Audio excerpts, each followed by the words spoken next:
Bienvenue dans ce 5e et dernier épisode de Voyage et Histoire consacré à Venise. Aujourd'hui, je vous fais découvrir les quartiers de Dorsoduro et de San Marco. On parlera bateau, incendie, légende et bien sûr d'Indiana Jones. C'est parti! Je vous emmène découvrir le quartier du Dorsoduro, donc qui est au sud de Venise. Là, je suis complètement à la pointe de son île. Derrière moi, il y a une super vue sur la place Saint-Marc avec le soleil du matin qui vient s'y refléter. De l'autre côté, alors on va pas trop le voir, vous avez l'île de San Giorgio Maggiore dans le brouillard. Mais quand même, ça vaut le coup de venir au bout parce que la vue est splendide. Maintenant, allons voir ce que nous révèle ce quartier. C'est parti! Donc ici, on est sur l'ancien port, aménagé en 2009, qui a été reconverti donc, en centre d'art contemporain.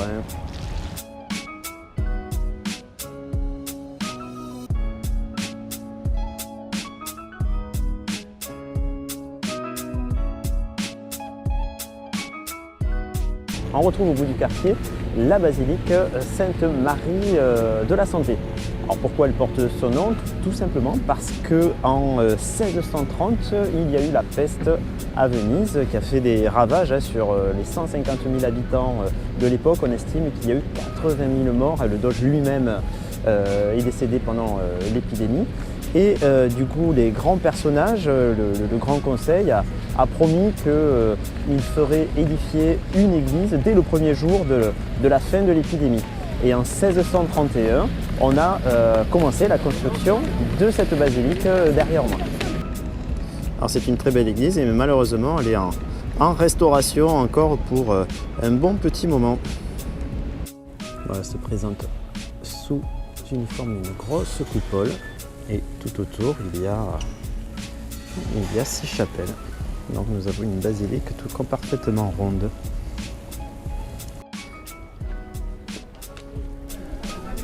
On retrouve dans le quartier une antenne de la célèbre fondation Guggenheim.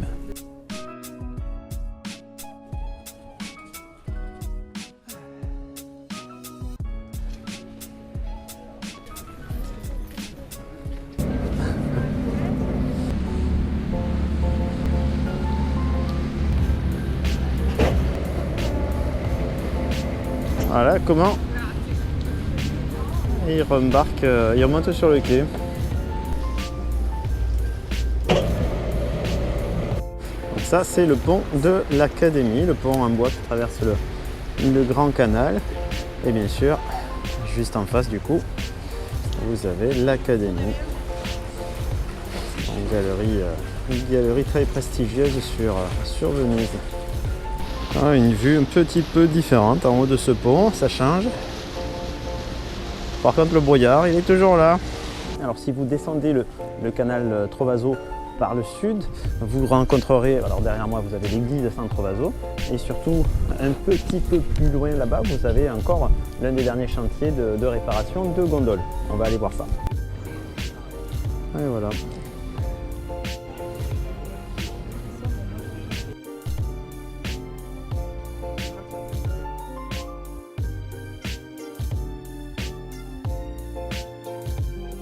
Ensuite, vous pouvez longer les quais atterrés où viennent accoster de gros bateaux. Vous aurez également vue sur l'île de Giudecca.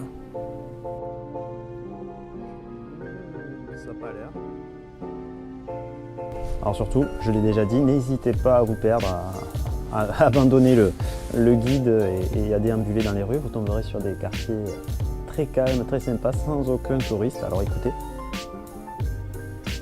on n'entend quasiment rien. Et ça fait du bien quand on est à Venise, c'est presque du luxe.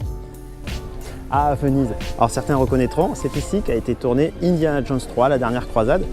Effectivement, c'est dans cette église, Saint Bernabé, qu'Indiana Jones va trouver un indice décisif qui l'aidera à trouver le Graal.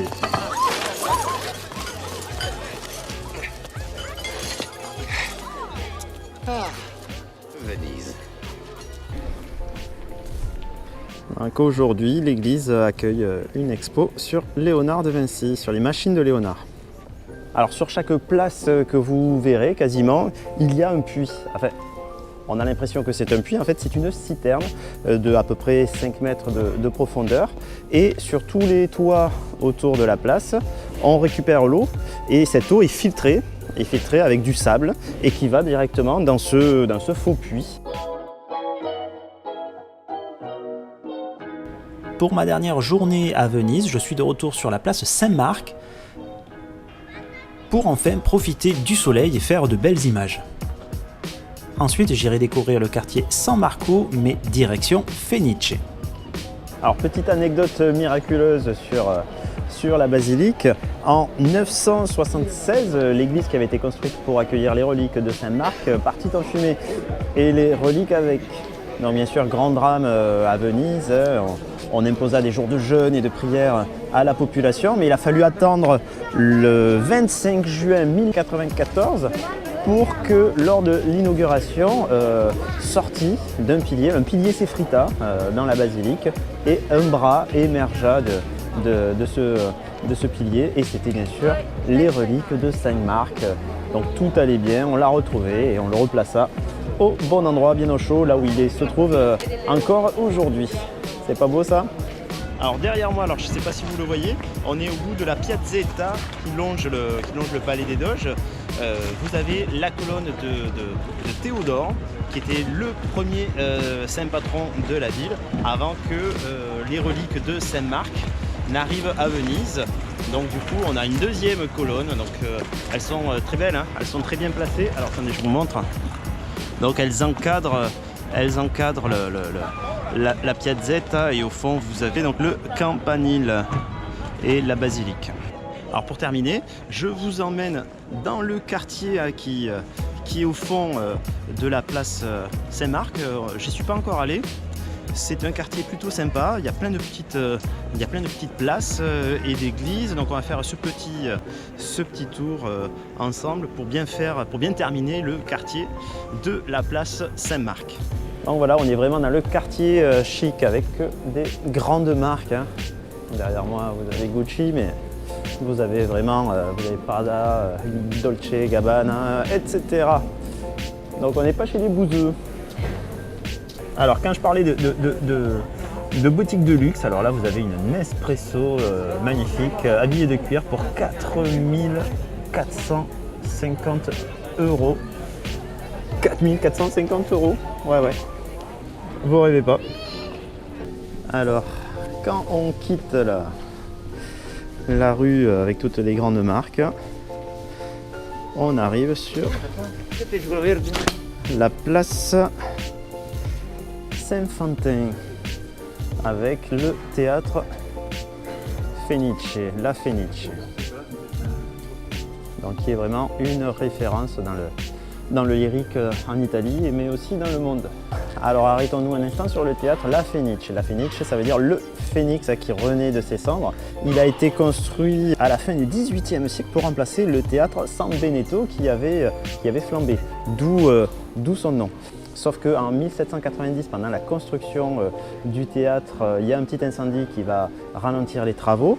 Le théâtre est terminé en 1792 et il va brûler entièrement en 1836. Donc ça commence à faire beaucoup.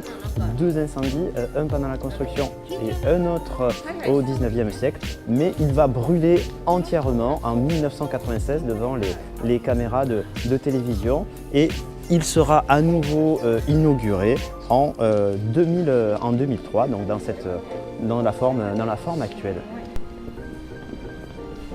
Et voilà, arrivé sur la place San Stefano, qui est une très très belle place avec quelques beaux immeubles tout autour de moi, une belle statue au milieu. Enfin bon, l'avion est bientôt, donc on va continuer de chercher ces petites places et ces petits recoins cachés un peu en dehors des circuits touristiques. Et on débarque sur une nouvelle place, le Campo Angelo. Alors après être passé par des petites rues, vous arriverez sur le Scala Contarini del Bovolo, juste ici.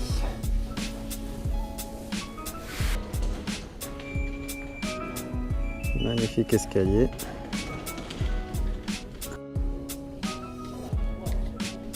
Des fois, dans les petites rues de Venise, vous trouverez ce truc étrange. Hein. Donc là, il est droit, il y en a qui sont arrondis, il y a des fois il y a des arches qui vous empêchent d'avancer.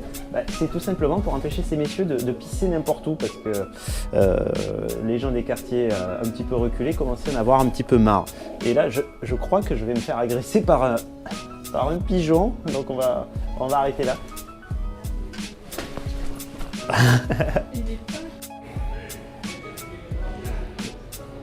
Voilà, mon voyage s'arrête ici, au bord du Grand Canal. Il fait toujours aussi beau. J'ai ma doudoune, j'ai toujours mon bonnet. Je suis désolé, mais il devait faire entre 4 et 8 degrés. Hein. On est en fin décembre. J'espère que cette vidéo vous aura plu. Moi, en tout cas, j'ai pris beaucoup de plaisir à visiter Venise. Qui n'en prendrait pas, forcément. Petit conseil. Le pass à 35 €, ça vaut vraiment le coup. Donc prenez-le, vous l'amortirez très facilement. Il y a de très beaux musées, le Palais des Doges et des palais. D'ailleurs, justement, je suis à côté du Ca' Rezzonico, qui est magnifique, hein, des salles grandioses, des belles peintures. Enfin bon, prenez-le. Deuxième autre conseil, faites attention aux horaires. Parce que souvent, les musées ouvrent à partir de 11 h. Oui, c'est assez particulier. Et très souvent, ils sont fermés en début de semaine. Ils ouvrent qu'à partir du jeudi. Donc moi, j'y suis entre Noël et 1er de l'an, donc j'ai pas eu de problème. Donc faites vraiment attention à ça. Si cette vidéo vous a plu, n'hésitez pas à laisser un petit pouce, un commentaire ou à visiter mon Utip. Ça fait toujours plaisir d'être soutenu. À très bientôt et surtout, n'oubliez pas de rester curieux.